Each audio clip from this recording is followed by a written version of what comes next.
When we think of Halloween, we think of a fun and spooky holiday for those of all ages. The streets are filled with adults and children in all sorts of costumes, from terrifying monsters to figures of history. And of course Harley Quinn. You can't even turn a corner without seeing at least 5 Harley Quinns. We attend horror-themed events and we decorate our houses in anticipation for the endless horde of trick-or-treaters that await their candy. Some prefer to stay indoors and binge on horror movie marathons, and others actively seek a thrill, with haunted houses and mazes becoming extremely popular. Today we aim to uncover the origins of Halloween, how its traditions came to pass, and why the holiday is loved by so many.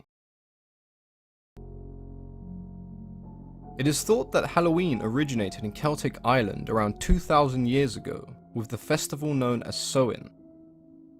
The festival itself celebrated the divide of the two halves of the year, summer and winter, light and dark.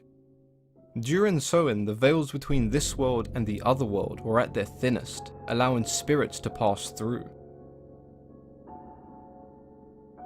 Families would invite lost loved ones and ancestors into their homes to share in their celebrations. And in order to avoid harm from evil spirits, they would wear costumes and masks to disguise themselves. The Druids built large sacred bonfires in order to honour the dead and to protect the living. Animals were sacrificed and the year's harvest was prepared for both the living and the dead, with the food made for the dead ritually shared between those who were less well off. The Christians believed that Samhain was a pagan holiday, and because of the festival's association with death, the Celtic people and Druids were labelled as devil worshippers. In their attempts to wipe out pagan practices, the Christians succeeded in transforming the festival into All Saints' Day, or more commonly known as All Hallows' Day. The night before, traditionally known as Samhain, became All Hallows' Eve, and eventually Halloween. So where have some of these modern day traditions originated from? We know that dressing up during Halloween originated from the Celts, who dressed up as evil spirits to avoid harm from other evil spirits during Samhain.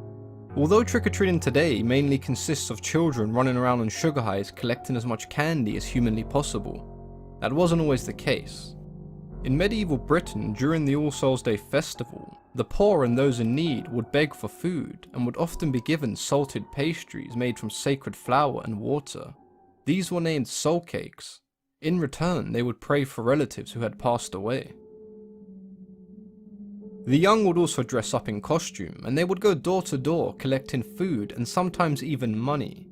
In exchange, they would sing, recite poetry, and tell jokes. These traditions were eventually revived in 19th century America by the Irish and Scottish migrants in the form we know today as trick or treat. In its early days, the focus was very much on the trick, with pranks and vandalism being commonplace. The town leaders eventually managed to limit the vandalism during Halloween, when they decided to make the holiday centre around the young. So, how's this working? First, you make a hole at the top, so you can reach in and scoop all the guts out. So why exactly do we carve pumpkins?